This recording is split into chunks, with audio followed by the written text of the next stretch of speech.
Welcome back. Today, by popular request, we are doing Barbies. And of course, my buddy is here. A lot of people were unhappy that I sent him away last week. They were, oh, do you want to go? He wants to go. But not far. So he'll probably be back again, because no, I have not locked him out this time. So he can come and go as he pleases, which is going to be way too much. Today, we are going to talk about Barbies. And we're going to talk about the first 4 Barbies. 1, 2, 3, 4. That's how they're designated. That's how they're known. And because the last time we discussed Barbies and the identification, we focused on the body. Today, we're going to focus on the head. So, we'll be right back.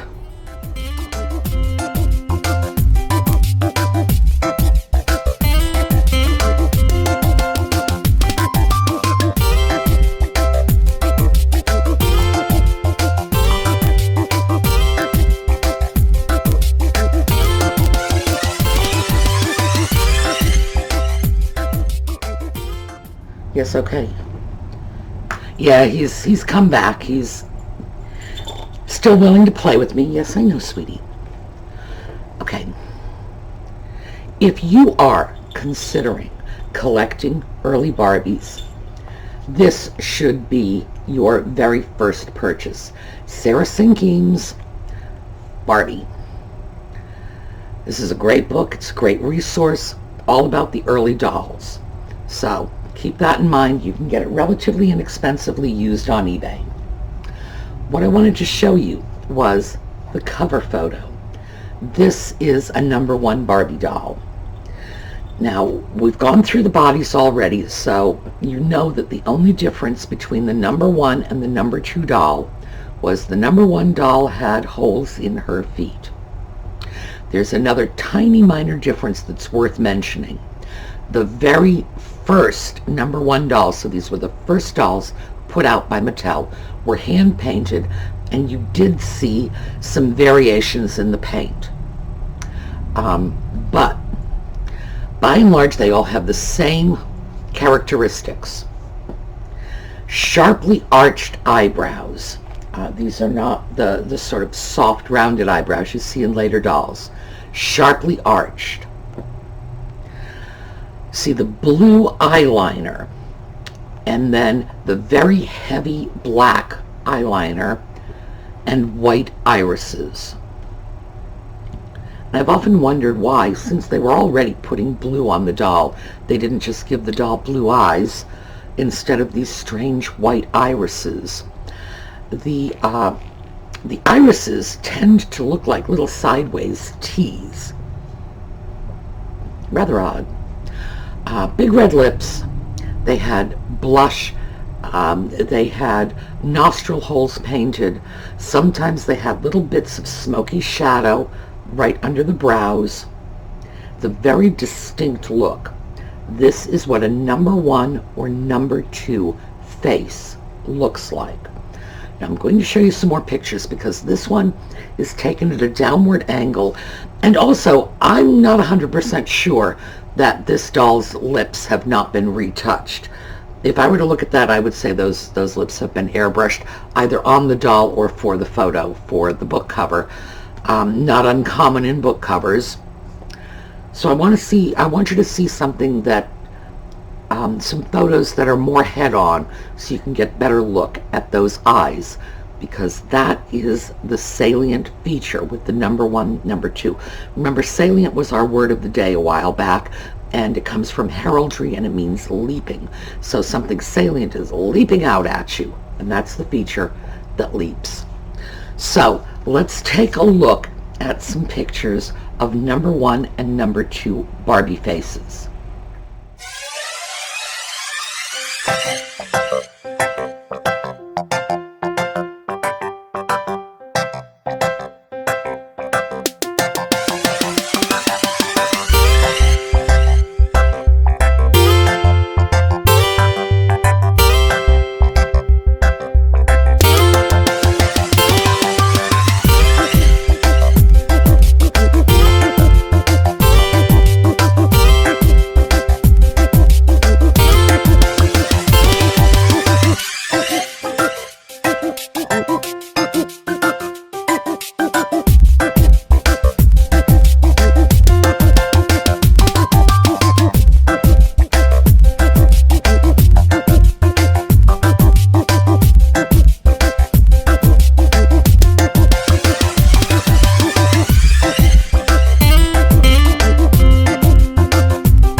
as you could see, it's all about the eyes, those strange white irises.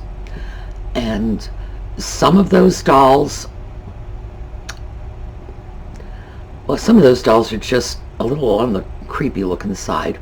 I think the look of a number 1 or number 2 Barbie is kind of an acquired taste. So we got that. Let's take a look very quickly at a number 3. And we're going to show you the number 3 in person. The number 3 doll. And we're going to use her to continue the demonstration. The eyes are very different. The brows are soft and they're more curved rather than heavily arched. They don't look like little upside down V's. So, oh, and I'm going to show you some pictures of 3s and 4s as well, so that you can see the difference. But we have a more normal looking face. The eyes are no longer like heavily painted like these weird Cleopatra eyes, and it's just a little more natural looking. The irises are blue. All of the first 4 dolls have blue eyeliner. That little bit, remember this, we have that little bit of blue above the heavy black. Except for the number 3. Most of the number 3s, in fact, had brown eyeliner. Some had blue, but there were more brown than blue. It's the only one of the Barbies that had brown eyeliner is the number 3. So if you have a doll that is pale, has the rest of this look, brown eyeliner, you know she's a 3. However, since you can have a doll that looks like this with blue eyeliner, doesn't mean she's not a 3. So most number 3s have brown, some have blue. If your doll has brown eyeliner, it must be a 3. But not all 3s have brown eyeliner, so that's the way it works. So let's talk for a second now about the hair. I'm going to show you this. This is a scruffy swirl doll, and I picked her up because she's in really bad shape, and we're going to do a little bit of repair work on Barbies using this doll at some point. But since she's so scruffy, this is her head. Now, we took a look at this when we were tying the other swirl doll last week. This is her head. See, it's bald. She's got mohair. So, bald. This doll is not bald. This doll has a flocked scalp under this same thing. It's the same. Could you please not? No, those are not your dolls. They're not. Flocking underneath. Mohair. The reason for the flocking is because it allowed Mattel to use a little less mohair. They could be a little skimpy on the rooting on the doll, and you wouldn't see the doll's scalp poking through. You'd just see the mohair. Now these dolls, the first 4 Barbies, came in 2 hair colors, blonde, brunette, all mohair, all with the poodle curl, all with the flocking. The brunette had black flocking. By the way, brunette in the Mattel universe means black. It doesn't mean brown. They have a special category for brown, and we'll talk about that at some future point, but it doesn't factor in. First 4 dolls, blonde or brunette. However, 2 dolls, 2 blondes. As you can see, there was quite a range of shades in blondes, and these just happen to be 2 dolls I grabbed. I'm sure I could find dolls with darker and lighter hair. The reason for this is the mohair had to be dyed, and sometimes it took the color better than others. The black are all black, so you'll see shades of blonde, different blondes. Black is always black. Now the blonde dolls had a sort of medium brown eyebrow. The brunette dolls have a dark brown eyebrow, no black eyebrows. And we have the perimeter rooting for the ponytail. We have the poodle bangs. That's what these tightly curled little bangs are. The ponytail has a top knot. That's a strand of hair that's wrapped around the rubber band. There is a rubber band, and you should be able to see a little bit of dark brown in there. That's the band. On these old dolls, the bands often discolor and crack, so that's what's poking through.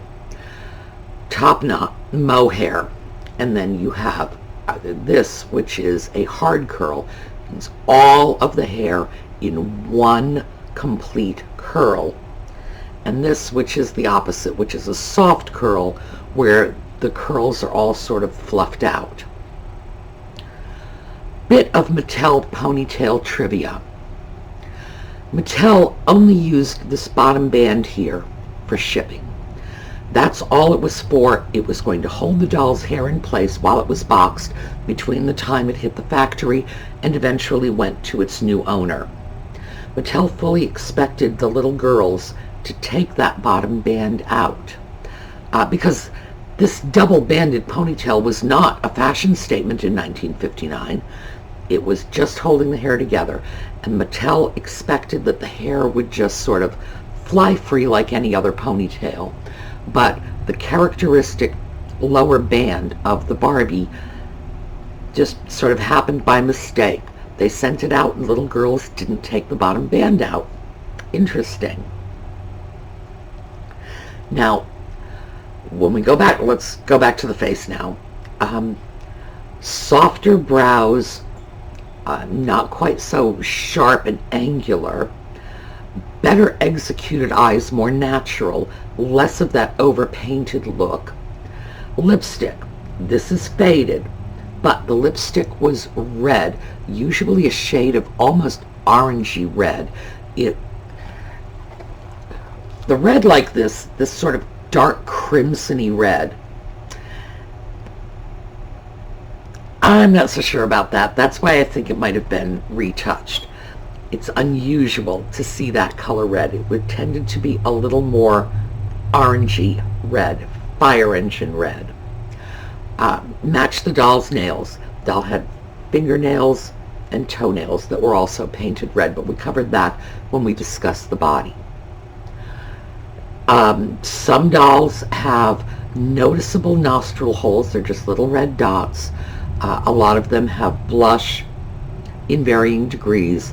Some have little bits of eyeshadow right under the brown line. It's just a smoky sort of gray. And that is basically your face on the doll. So let's take a look at some number 3s and number 4s now that you know what to look for, because we've seen our 1s and 2s.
So what time periods are we talking?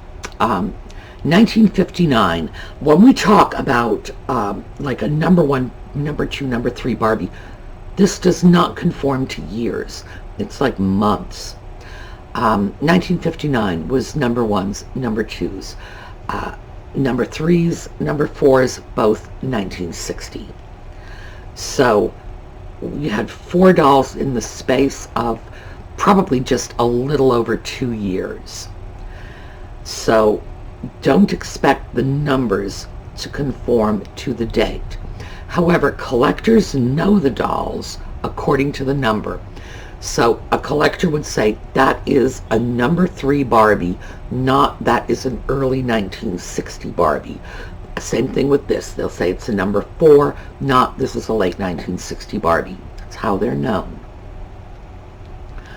When you are looking at these dolls, and we're just going to cover a little bit of what we covered with the bodies in a previous episode.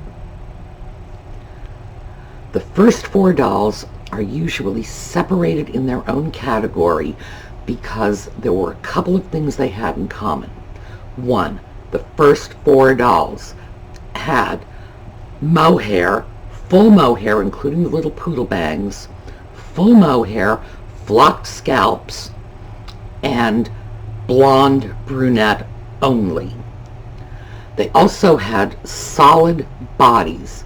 This torso is solid. Later dolls had hollow bodies. They had marks, Barbie only. Later dolls, as time went on, later dolls had midge Barbie because they had added the word midge above Barbie. And remember, we talked about that. When you see a little number on the doll's left butt cheek, it means nothing. Those are mold marks, means nothing.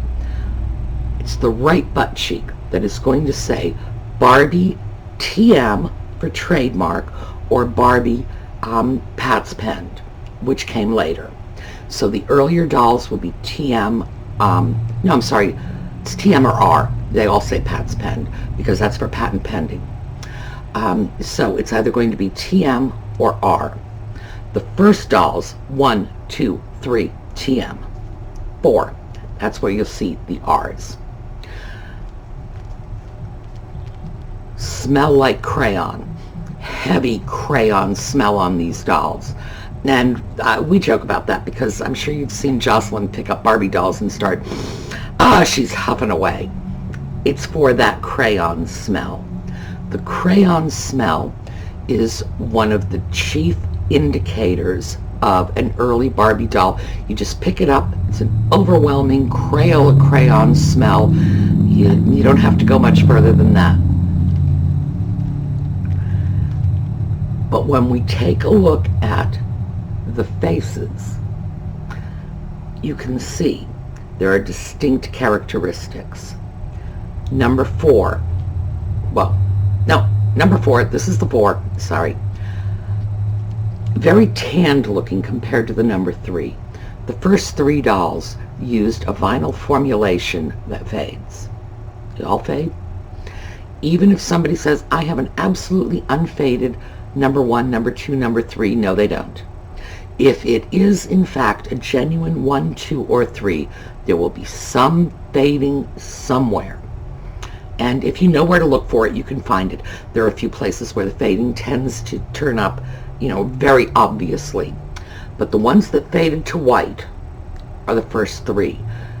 By the number 4, they got the vinyl formulation down pat, so the doll no longer lost her color. Another thing about the 4, and sometimes, it's very rare, but sometimes you'll see it in a number 3. Factory braid. That's what this doll is. In fact, that's why she has that little string tied around the end of her braid, because her little rubber band is starting to crumble. This doll was braided at the factory, original factory braid. You see that only in the number 3s, number 4s, no others. So if you've got a number 2 with a factory braid, no you don't. You've got a number 2 that somebody braided its hair. 3s and 4s, factory braid. And how do you tell if a doll has a factory braid? Because factory braid dolls are more valuable. There are only 2 really reliable methods. This one has the deteriorating, crumbling rubber band. That is probably the most reliable way to tell if the band is still in place and it's completely falling apart, because this band, at this point, we're talking about a rubber band that's 60 years old. The other is the provenance of the doll. If you know the original owner of the doll and they'll attest that it was a factory braid, well, you know, probably was.